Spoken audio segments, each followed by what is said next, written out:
Welcome back to special focus. ఎక్కడైనా వర్షాలు కురిస్తే పొలం బాట పడతారు రైతులు. కానీ రాయలసీమలో తొలకరి వర్షం పడగానే వజ్రాల వేట మొదలు పెడుతుంటారు. పచ్చని పంటలు పండే భూమి నుంచి లక్షల విలువ చేసిన రత్నాలు లభిస్తుండటంతో ఏటా వజ్రాల వేట జోరుగా సాగుతోంది. విలువైన వజ్రాలు లభిస్తున్నాయనే సమాచారం ఆ నోటా ఈ నోటా వ్యాపించడంతో ఏటా వజ్రాల వేటకు వస్తున్న వారి సంఖ్య రెట్టింపు అవుతోంది. అసలు భూమిలో వజ్రాలు దొరకడం ఏంటి? ఆ ప్రాంతంలో వజ్రాలు ఎందుకున్నాయి? దీని వెనుక ఉన్న కథ ఏంటో ఇప్పుడు చూద్దాం.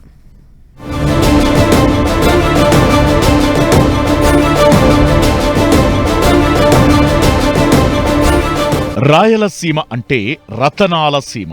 రాయలు ఏలిన ఈ నెలలో రత్నాలు రాసులుగా పోసి అమ్మేవారనేది ప్రతీతి. కాని ఇప్పుడు పరిస్థితి వేరు. రాయలసీమగా చెప్పుకునే కర్నూలు, కడప, అనంతపురం, చిత్తూరు జిల్లాలు కరువు కాటకాలకు నిలయం. ఇదే సమయంలో రాయలసీమ పేరును చరితార్థం చేస్తూ కర్నూలు, అనంతపురం జిల్లాల్లో వజ్రాలు లభిస్తుండటం ఈ ప్రాంతానికి ప్రత్యేకతను తీసుకొస్తోంది. ఏటా తొలకరి పలకరించగానే కర్నూలు జిల్లాలోని తుగ్గలి మండలం పగిడిరాయి, తుగ్గలి, రామాపురం, చిన్నజొన్నగిరి, జి ఎర్రగుడి, ఉప్పర్లపల్లి, గిరిగెట్ల, మద్దికెర మండలంలోని పెరవలి, బసినేపల్లి, మద్దికెర గ్రామాల్లో పంట పొలాల్లో వజ్రాల అన్వేషణ మొదలవుతుంది. అటు అనంతపురం జిల్లాలోనూ కొన్ని గ్రామాల్లో వజ్రాల కోసం జనం పొలాల్లో వెతుకుతుంటారు. సుమారు 50 ఏళ్లుగా ఈ ప్రాంతంలో వజ్రాల వేట కొనసాగుతున్నా ప్రభుత్వం ఎప్పుడూ పెద్దగా పట్టించుకోలేదు. వందల మంది పొలాల్లో తిష్టవేస్తూ ఒళ్లంతా కళ్ళు చేసుకుని వెదికితే ఒకరికో ఇద్దరికో వజ్రాలు దొరుకుతుంటాయని చెబుతుంటారు. ఇలా ఆశతో వచ్చిన వారిలో ఉసూరుమంటూ వెనుదిరిగేవారే ఎక్కువగా ఉన్నా ఈసారైనా తమను అదృష్టం వరించదా, వజ్రం దొరక్కపోదా అన్న ఆశతోనే వేట కొనసాగిస్తుంటారు. ఇక్కడ డైమండ్స్ దొరుకుతున్నాయంటే 3 సంవత్సరాల నుంచి వస్తున్నాం సార్. ఏం దొరకలేదు సార్. అదృష్టం పరీక్షించుకుందామని వస్తున్నాం. 2-3 రోజులు వరుసగా వచ్చి వజ్రాలు వెతకడానికి వస్తుంటాం. చాలా దూరం నుంచి ఎంతోమంది వస్తుంటారు. ఇక్కడ మన ఊరు పక్కనే కదా అని మేము కూడా వస్తుంటాము. కానీ ఇంతవరకు ఏం దొరకలేదు వజ్రం అయితే. వాళ్ళకి వేరే వాళ్ళకి దొరికినాయి, మొన్న నిన్న దొరికినాయని చెప్తుంటారు. ఎప్పట్లానే ఈ ఏడాది కూడా వజ్రాల వేట మొదలైంది. అయితే ఈసారి తొలకరి వర్షాల కన్నా ముందుగానే మే నెలలోనే అకాల వర్షాలు కురవడంతో రత్నాల వేట చాలా తొందరగా ప్రారంభించారు ఆశావహులు. దీనికి తోడు జొన్నగిరి, ఎర్రగుడి, పెరవలి, హంప గ్రామాల్లో కొన్ని విలువైన వజ్రాలు లభించాయనే సమాచారంతో రోజూ వందల మంది పొలం బాట పడుతున్నారు. వజ్రాలు లభిస్తాయనే ఆశతో స్థానికులతో పాటు ఇతర ప్రాంతాల వారు కూడా పెద్ద సంఖ్యలో ఈ ప్రాంతానికి తరలివస్తుంటారు. వర్షం కురిసిన తెల్లారేసరికి వేలాదిగా జనం పొలాల్లో వాలిపోతూ తమ అదృష్టాన్ని పరీక్షించుకుంటున్నారు. కడప, నెల్లూరు, గుంటూరు, ప్రకాశం, అనంతపురం జిల్లాలతో పాటు పక్కనే ఉన్న కర్ణాటక, తమిళనాడు రాష్ట్రాల నుంచి జనం ఇక్కడికి చేరుకుని వజ్రాన్వేషణ సాగిస్తుంటారు. लगभग 10-12 घंटे का जर्नी किया मैं. फर्स्ट टाइम आया मैं. यूट्यूब पे देखा था कि यहाँ पे जौनगिरी में डायमंड मिलता है, जौनगिरी और आसपास के एरिया में. तो थोड़ा सा इंटरेस्ट लगा तो मैं चला आया ट्रेन से. तो सुबह से मैं ढूंढ रहा हूँ लेकिन कोई. ఇలా పొలాల్లో వజ్రాల వేట సాగిస్తున్న వారిలో కొందరికి విలువైన రత్నాలు లభిస్తున్నట్లు ప్రచారం జరుగుతోంది. ఈ ఏడాది కూడా కొందరికి వజ్రాలు లభించినట్లు చెబుతున్నారు. ఇలా దొరికిన వజ్రాలను అత్యంత రహస్యంగా విక్రయిస్తుంటారు. వజ్రం రంగు, జాతిని బట్టి వ్యాపారులు కొనుగోలు చేస్తుంటారు. కర్నూలు, అనంతపురం నగరాలకు చెందిన కొందరు వ్యాపారులు వజ్రాలను కొనుగోలు చేస్తుంటారని, వజ్రానికి బదులుగా కొంత నగదు, మరికొంత బంగారం ఇస్తుంటారని చెబుతున్నారు.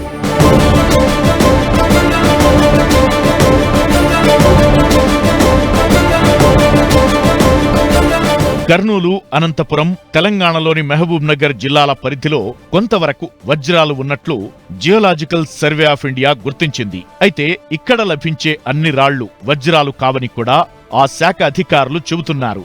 వజ్రాల ఆశతో వచ్చే రైతులు, కూలీలు చాలా రకాల రాళ్లు సేకరిస్తుంటారు. కానీ 99% మంది అసలు వజ్రమేదో గుర్తించలేరు. దీంతో వ్యాపారులు కూడా మోసాలకు దిగుతున్నారనే ప్రచారముంది. మొత్తానికి ఎవరి ఆశ వారిది. వజ్రం దొరికితే రాత్రికి రాత్రే తమ తలరాత మారిపోతుందని రైతులు, రైతు కూలీలు ఆశిస్తుంటే ఏం చేసైనా సరే విలువైన వజ్రాన్ని తక్కువకే కొట్టేయాలనే ప్లాన్తో వ్యాపారులు తుగ్గలి ప్రాంతంలో మాటు వేసుకుని తిరుగుతుంటారు. దీంతో ఏటా వజ్రాల వేట ఓ జాతరలా మారుతోంది.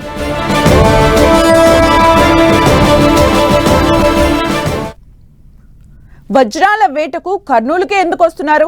రతనాల సీమగా చెప్పే రాయలసీమలోని 1-2 చోట్ల మాత్రమే వజ్రాలు లభించడానికి కారణమేంటి? అసలు అక్కడ రాళ్లలో రతనాలు ఎలా వచ్చాయి? భూమిలో నిక్షేపాలున్నాయా? ఉంటే ప్రభుత్వం ఎందుకు పట్టించుకోవడం లేదు? విలువైన వజ్రాలు దొరుకుతున్నాయనే ప్రచారాన్ని పోలీసులు, ఇతర ప్రభుత్వ అధికారులు ఎందుకు లైట్ తీసుకుంటున్నారు?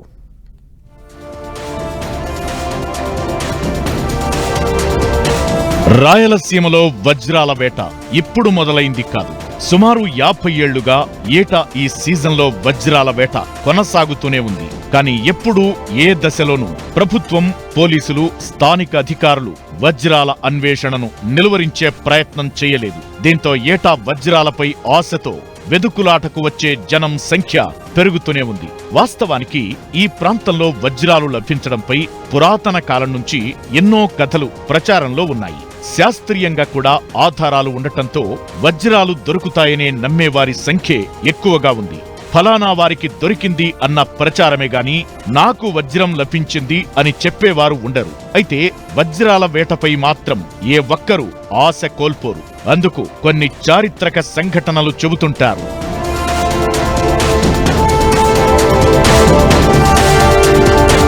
రాయలసీమ ప్రాంతంలో వజ్రాలు లభించడానికి ప్రధాన కారణం శ్రీకృష్ణ దేవరాయల పాలన అని కొందరు చెబుతుంటారు. అప్పట్లో ఈ ప్రాంతాన్ని పాలించిన శ్రీకృష్ణ దేవరాయల హయాంలో రత్నాలు, వజ్ర వైఢూర్యాలను రాసులుగా పోసి అమ్మేవారని, శత్రువులు కొల్లగొట్టకుండా రాజులు ఎక్కడ పడితే అక్కడ నిధులు దాచారని, అప్పట్లో ఊహించని వైపరీత్యాల వల్ల వజ్రాలు, రత్నాలు భూమిలో కలిసిపోయి ఇప్పుడు వర్షాలు పడ్డప్పుడు బయటపడుతున్నాయన్నది ఒక కథనం.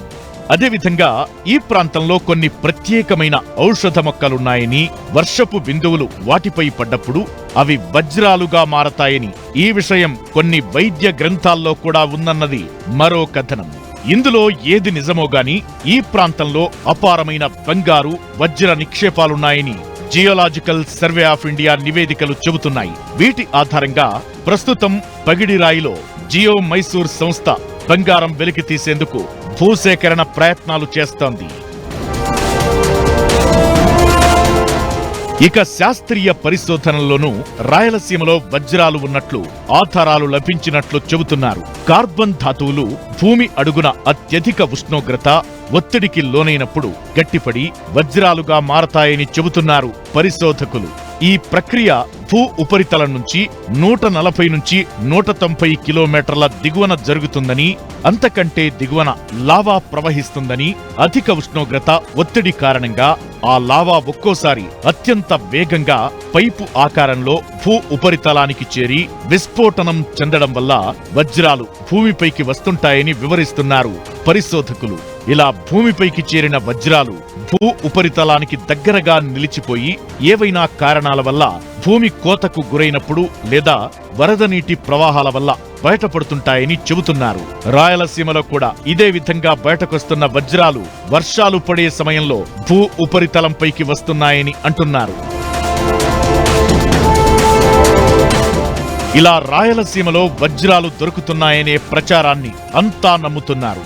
ఇంకా చెప్పాలంటే బంగారం, వజ్రాల కోసం జరుగుతున్న అన్వేషణ ఈనాటిది కాదని, బ్రిటిష్ పాలనలో అంతకుముందు మహమ్మదీయులు, విజయనగర పాలకుడు శ్రీకృష్ణ దేవరాయల కాలంలోనూ ఆంధ్ర, రాయలసీమల్లో మైనింగ్ జరిగినట్టు చారిత్రక ఆధారాలు చెబుతున్నాయనే ప్రచారం కూడా ఉంది. 16-17 శతాబ్దాలలో ఈ ప్రాంతంలో పర్యటించిన విదేశీ పర్యాటకుడు, ఫ్రెంచ్ దేశానికి చెందిన వజ్రాల వ్యాపారి టావెర్నియర్ రచనలు కూడా ఈ విషయాన్ని స్పష్టం చేస్తున్నాయి. అనంతపురం జిల్లా వజ్రకరూర్ గ్రామంలో జాన్ టేలర్ అనే పరిశోధకుడు వజ్రాల మైనింగ్ చేసిన ఆనవాళ్లు ఉన్నాయి. అందుకోసం ఆయన తవ్వించిన 120 మీటర్ల లోతైన బావి కూడా ఉంది. జాన్ టేలర్ షాఫ్ట్ గా పిలిచే ఈ బావి దగ్గరే కేంద్ర ప్రభుత్వం 1970లో డైమండ్ ప్రాసెసింగ్ సెంటర్ ప్రారంభించింది. అక్కడే కింబర్లెట్ పార్క్, మ్యూజియాన్ని కూడా ఏర్పాటు చేసింది. వీటి ఆధారంగా డీబీర్స్, రియో టింటో వంటి ప్రముఖ వజ్ర వ్యాపార సంస్థలు నల్లమల ప్రాంతంలో వజ్రాల మైనింగ్ అనుమతులు పొందే ప్రయత్నాలు చేసినట్టు చెబుతున్నారు. మొత్తానికి వజ్రాల అన్వేషణతో రాయలసీమ రతనాల సీమగా తన పేరును చరితార్థం చేసుకుంటోంది.